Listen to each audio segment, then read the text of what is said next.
అంటే నిజంగానే మనం విశ్వంతో కనెక్ట్ అయితే ఈ కర్మలను దూరం చేసుకోవడం సాధ్యం అవుతుందా? చాలా సులభం, చాలా సులభం. అమ్మ. ఎందుకంటే ఒక కర్మ నీకు వచ్చింది, ఉమ్. ఒక హస్బెండ్ ఎవరో ఇడిచిపెట్టాడు, ఉమ్. ఒక భార్య ఏదో ఇడిచిపెట్టింది, ఉమ్. ఒక బిజినెస్లో నీవు లాస్ వచ్చావు, ఉమ్. లేదు ఒక అనారోగ్యం వచ్చింది, ఉమ్. లేదా బిజినెస్ పార్ట్నర్లలో మీకు వాళ్లకు గొడవలు, రిలేషన్షిప్స్ ఏవో ఇబ్బందులు కలిగాయి. ఉమ్. నీవు ఉన్నదాన్ని మనం ఏం చేస్తామంటే ఉమ్. వాడి వల్లనే వచ్చింది, వాడి వల్లనే నేను చెడిపోయానని ఇక్కడ నుంచి నువ్వు నెగటివిటీ ఇస్తూనే పోతుంటావు. ఉమ్. అక్కడ నుంచి నెగటివిటీ మైనస్ వస్తుంది, ఇక్కడ నుంచి మైనస్ మైనస్ ప్లస్గా వాడికి నీకు కర్మగా మారిపోతుంది. ఉమ్. ఆ కర్మనే నువ్వు మళ్ళీ తిరిగి అనుభవించాలి. వాడిని నాశనం అయిపో, తిట్టి వాడి ఇట్లయిపోని అట్లయిపోని ఏమనుకున్నావో, ఈ విశ్వానికి మంచి చెడు తెలియదు. ఉమ్. నువ్వు అవును. నీవు నిన్ను అనుకున్నావా పక్కోడిని అనుకున్నావా అంతే. తెలియదు విశ్వానికి, నీకే అది చుట్టుకుంటుంది. అవును. ఎర్ర బాలేసావు నువ్వు, నీకే. ఈ మాట మనకి ఎవరు చెప్పలేదు, ఉమ్. ఈ రహస్యం మనకి ఎవరు చెప్పలేదు, అదే రహస్యం. ఉమ్. అర్థమైంది కదా పాయింట్.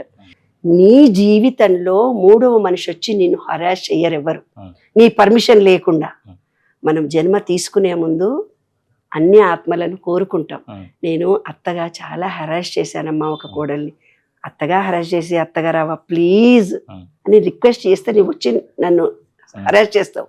అప్పుడు నువ్వు ఏమనుకోవాలి, నాన్న ప్లీజ్ అత్తయ్య, నేను పూర్వజన్మలో చేశానో ఇప్పుడు చేశానో నాకు తెలియదు, నాలో అహంకారం పోయింది, గర్వం పోయింది, థ్యాంక్ యూ వెరీ మచ్. అరే పార్ట్నర్, నువ్వు ఎవరో నాతో బిజినెస్ చేసావు, నా క్లాస్ వచ్చింది, థ్యాంక్ యూ, అహంకారం అంతా పోయింది.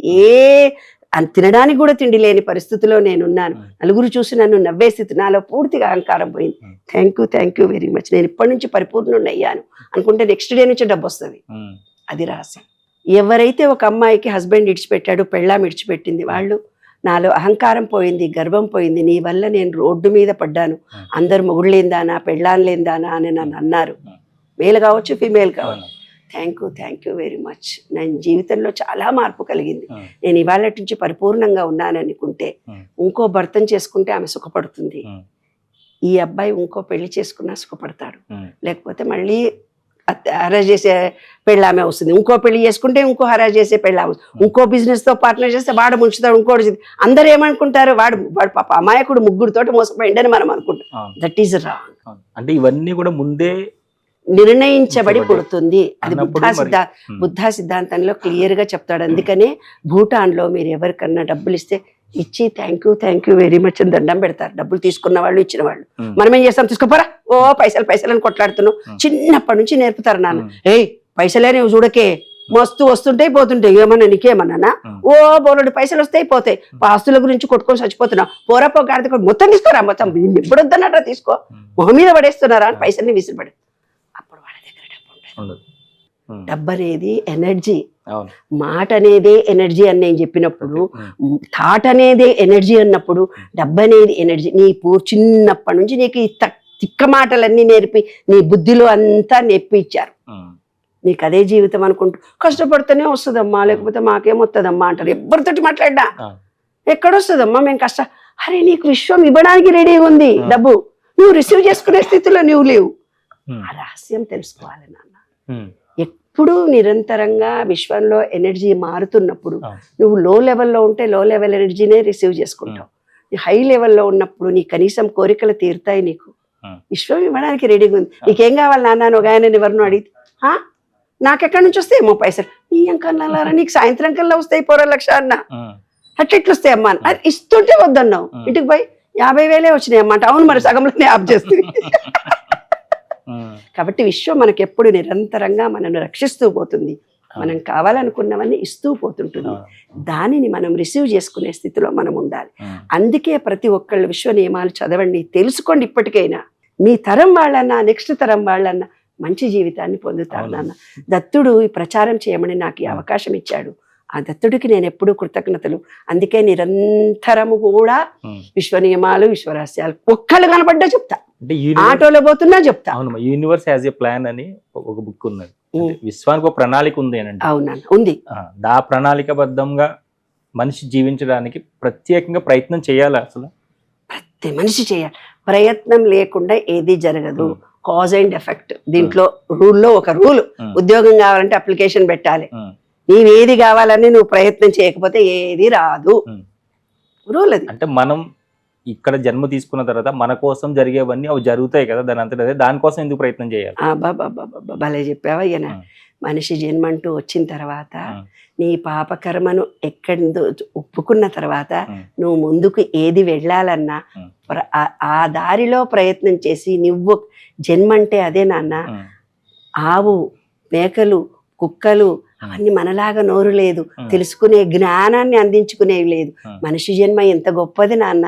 అంత గొప్ప జన్మ వచ్చింది. ఈ జన్మలో చేసిన పాపం వదిలించుకొని మంచి దారిలో వెళ్ళి జీవితాన్ని అత్యున్నతమైన స్థితిలో చేసుకుంటే నెక్స్ట్ జన్మలో మంచి ధనవంతుల వంశంలోనో, లేకపోతే మంచి పీఠాధిపతుల వంశంలోనో, లేకపోతే మంచి IAS వంశంలోనో పుట్టి మంచి జీవితం వస్తుంది కదా. లేదు, ఇవాళనే నీవు ఇంకా 100 మందికి ఒక టీచరువు, గురువుగా నీవు 100 మందికి బోధించు, గురుస్థానం తప్పకుండా నీకు వచ్చేస్తుంది కదా. అంటే మీరు ఈ బుక్ ఇవ్వడం ద్వారా వాళ్ళకి ప్రారంభంలోనో ఇంకో దాంట్లో అనుభవించాలి కర్మ అని ఒక ఏదైతే డిసైడ్ చేసుకుని వచ్చారో దాని నుంచి అనుభవించకుండా పక్కకు దారి ఎట్టి పరిస్థితుల్లో లేదు, అనుభవించాలంతే. అదే అనుభవించాను, యాక్సెప్ట్ చేయాలి. ఇంకా ప్రొలాంగ్ నీవు ఇక్కడ ఒప్పుకోకపోతే ఇంకా పెరుగుతూ పోతుంది కర్మ. అదే రహస్యం.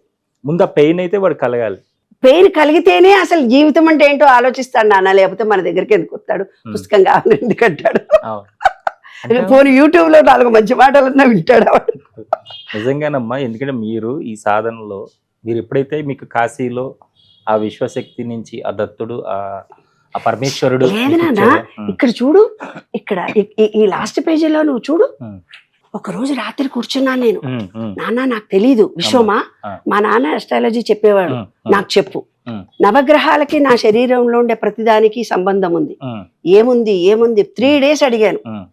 ఏది రాసినా 11 నుంచి 2 వరకు రాసిన గ్రంథమే ఇది. ఇది కూడా నాకు డైరెక్ట్ గా విశ్వం ఇచ్చిందే, నేను తయారు చేయలేదు, అంతా ఆయన ఇచ్చిందే అని కూర్చొని ఆలోచిస్తే తెలిసిపోయింది. సండే సహస్రార చక్రం, మండే మన ఆజ్ఞా చక్రం చంద్రుడు, ట్యూస్డే మన గొంతు, బుధ అంటే మన హార్ట్ చక్ర గ్రీనరీ, గురు అంటే మన బొడ్డు శ్రీమన్నారాయణుడు, ఫ్రైడే అంటే యూట్రస్ కణాలు, శుక్రవారం మూలాధారం అంటే శని, ఆదిత్యాయ చ సోమాయ మంగళాయ బుధాయ చ గురు శుక్ర శనిపిస్తే రాఘవే కేతువేనం. రాఘవే అంటే మన తలకాయ ఒకటి కంప్యూటరు, కేతు అంటే మన కాళ్ళు. కేతు దశ వస్తే తిరుగుతా ఉంటారు తీర్థయాత్రలు. రాహు అంటే కంప్యూటర్ ఉద్యోగాలు చేస్తారు అంతే. ఇది రహస్యం. అంటే ప్రతిదీ మనకు పూర్వీకులు ప్లేవే మెథడ్ లో ఇచ్చారు నాన్న. అందుకే మనం పూజ చేసేటప్పుడు ఫస్ట్ చదువుతాం. అంటే మన శరీరంలో ఉండే ప్రతి నాడిని యాక్టివేట్ చేస్తాం. ఆదిత్యాయ చ సోమాయ మంగళాయ బుధాయ చ గురు శుక్ర శనిభ్యస్త రాఘవే కేతువే నమః. ఎంత గొప్ప పెద్ద పూర్వీకులను వాళ్ళ రుణం తీర్చుకోలేము నాన్న. అంత గొప్ప నాలెడ్జ్ వేదాలనుకో, పురాణాలనుకో, శాస్త్రాలనుకో చాలా గొప్పగా ఇచ్చారు. ఎంత అద్భుతం. ఎందుకంటే మీరు ఇక్కడ కూర్చొని యూనివర్స్ తో కనెక్ట్ అయినప్పుడు ప్యారలల్ యూనివర్సెస్ ఉంటాయి ఇవన్నీ అంటారు, నిజమేనమ్మా? అవన్నీ కూడా లేదు నాన్న, ఒకటే యూనివర్స్. ఒకటే యూనివర్స్ లో ఎనర్జీ లెవెల్స్ మారుతున్నప్పుడు మన బాడీలో మన ఐక్యూ లెవెల్లో ఎనర్జీ లెవెల్స్ మారుతున్నప్పుడు అప్ అండ్ డౌన్స్ అవుతాం మనం కూడా. అంతేకాని ఎప్పుడు విశ్వంతో కనెక్ట్ పెట్టుకుని, ఇప్పుడు నాన్న నీకు ఒక కోడ్ తెలిసింది, మీ అమ్మాయి యూఎస్ లో ఉంది, 04080 దొరికింది, నువ్వు మాట్లాడుతావు, నాకు తెలియదు కదా కోడు. నేను మీ అమ్మాయితో మాట్లాడాలంటే ఆ కోడు నువ్వు నాకు ఇస్తే కదా. అట్లా నా కోడు తెలిసిపోయింది కాబట్టి నేను విశ్వంతో కరెక్ట్ గా మాట్లాడుకుంటున్నాను, రోజు మాట్లాడుకుంటున్నాను. ఏది కావాలంటే అది అడిగితే విశ్వం నాకు ఇస్తుంది. అలాగే మీరందరూ కూడా పొందండి అని చెప్తున్నాను. ఆ విశ్వంతో డైరెక్ట్ గా ఏమన్నా ఒక ఆయన ఫోన్ చేశాడు నాకు, సాఫ్ట్వేర్ ఇంజనీరు, ఏదో గవర్నమెంట్ పెద్ద సెంట్రల్ గవర్నమెంట్ పెద్ద పోస్ట్ లో ఉన్నాడు నాన్న. ఆయన ఫోన్ చేసి, నేను యూపీలో హిల్ ప్లేస్ లో ఎక్కడికో వెళ్ళాడంట. వెళ్తే ఇంకెవరో ఆయన, సార్ మీరు ఎందుకో వచ్చారు, మా దగ్గర కూడా రండి, మా ప్రాజెక్ట్ కూడా చూద్దురు గాని అన్నారట. అక్కడ నుంచి 20 కిలోమీటర్లు ఉంటుందట. సరే అని కార్లో కూర్చోగానే జనజన వాన మొదలైందట. మొదలైన తర్వాత నేను వెళ్తున్నాను విశ్వమా, కిటికీ తీసేసి విశ్వాన్ని చూసి ప్రేయర్ చేశాడంట. ఇంతే. లక్కరాజు నిర్మల మేడం చెప్తుంటారు విశ్వంతో మాట్లాడొచ్చని. నేను ఇప్పుడు వెళ్తున్నది నా గురించి కాదు, ఈ ప్రాజెక్ట్ తెలుసుకుంటూ ఇంకో 100 మందికి ఈ నాలెడ్జ్ నేను పంచడానికి వెళ్తున్నా. విశ్వమా ప్లీజ్, నేను ఆ విజిట్ చేసి వచ్చినంత వరకు వర్షం పడొద్దు అనుకున్నాడంట. ఆయన కారు దిగగానే వర్షం ఆగిపోయిందట. మళ్ళీ అంతా విజిట్ చేసి కారులో కూర్చున్నాక సగంలో వర్షం పడ్డదట. మేడం ఎంత ఈజీ విశ్వం అడగడము, చాలా ఈజీ. ఒక ఆమె పంట పొలం అంతా తీసి రాసి వేసిందట. రాసి వేసి సంచుల్లోకి ఎత్తుతున్నదట. పల్లెటూరు ఆమె పాపం, కరీంనగర్ అవతల ఇంకా దూరం ఎక్కడో చిన్న పల్లెటూరు ఆమె ఫోన్ చేసింది, నాన్న యూట్యూబ్ లో ఎప్పుడు నేను చూస్తూ ఉంటానమ్మా, విశ్వము విశ్వము అంటుంటావు. ఇట్లా నేను సంచులకు ఎత్తుతున్నాము, జినజిన వాన స్టార్ట్ అయింది, మబ్బులు స్టార్ట్ అయింది. ఏడ్చి విశ్వాన్ని ఒక్కటే రిక్వెస్ట్ చేసి నిర్మలా మేడం చెప్తుంటది ఎప్పుడు, విశ్వమా ప్లీజ్ ఈ సంచుల్లోకి ఎత్తి ట్రాలీలో మా ఇంటికి పోయిందాకా రాకుండా నన్ను కాపాడవా ప్లీజ్ ప్లీజ్. సర్వ సమర్పణగా కోరుకోగానే వర్షం ఆగిపోయిందట. ఆమె ఇంటికి పోయిన తర్వాత వర్షం 20 రోజులు సునామీనట. ఆ అమ్మాయి ఎంతో హ్యాపీగా మాట్లాడుతూ, అమ్మా మనం ఒక మంచి పని చెయ్యాలి అనుకున్నప్పుడు విశ్వాన్ని కోరుకుంటే తప్పకుండా జరుగుతుందని ఎంతో మంది చెప్తున్నారు కదా. అంటే మీరు వేరు విశ్వం వేరమ్మా, అంతా ఒకటే. విశ్వము నేను వేరనుకున్నన్ని రోజులు నువ్వు డిటాచ్మెంట్ గానే బతుకుతావు. అదే రహస్యం. విశ్వము మనము ఒకటే అనుకోని, నీవు నా లోపల ఉన్నది నీవే, బయట ఉన్నది నీవే అనుకోవాలి. ఎప్పుడైనా వన్నెస్ అనేది ఈ విశ్వంలో ఫస్ట్ లా. వన్నెస్ అంటే చీమలో, దోమలో, పులిలో, ప్రతి వాళ్ళల్లో ఉండే ఎనర్జీ ఏదైతే ఉందో నీలో నాలో కూడా అదే ఉంది. ఈ విశ్వం మొత్తంలో ఇంత ఎనర్జీ ఉంది, మనలో కొంచెం ఉంది అంతే. విశ్వము మనము ఎప్పుడూ వేరు కాదు. విశ్వంలో ఉండే ఎనర్జీనే మనలో ఉంది. ఆ విశ్వంలో ఉండే ఎనర్జీ శ్రీమన్ నారాయణుని చూపించాడు విశ్వరూప సందర్శనలో. పెద్దగా కొండలు, గుట్టలు, ప్రపంచము, శక్తి అంతా నేనేనయ్యా అన్నాడు. ఏంది, ఒక ఎనర్జీ పాయింట్ చుట్టూ ఈ గ్రహాలన్నీ తిరుగుతున్నాయి అనేది ఆయన చూపించినటువంటి అంశము. అన్నింటినీ తిప్పుతున్నది నేనే, ఈ చక్రాన్ని తిప్పుతున్నది నేనే, మనుషుల్ని తిప్పుతున్నాను, ప్రపంచాన్ని కాదు ఎన్నో ప్రపంచాలు, ఒకటే గ్రహాలు అన్నిటిని తిప్పుతున్నట్టు అద్భుతమైన శక్తిని విష్ణువు అని అన్నారు. ఆయననే గాలి. గాలి లేకపోతే మనం లేవు. ఊపిరి ఉంటే శవం, లేకపోతే శవం అయిపోతాం.